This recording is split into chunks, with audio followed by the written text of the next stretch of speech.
Hai, Assalamualaikum sahabat. Ini kan melekat kan.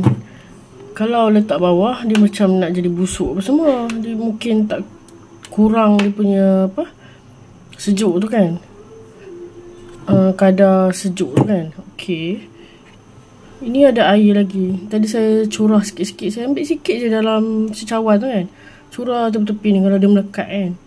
Saya dah selalu buat dah macam tu. Alhamdulillah okey. Itu saja nak beritahu sebab dia mengurangkanlah bebanan. Kalau tak macam tak tahu apa nak buat kan. Itulah yang saya create sendiri, betul sendiri kan. Reka-reka lah macam mana nak tanggalkan dia. Kalau boleh letak dalam makan macam ni, plastik tebal kan.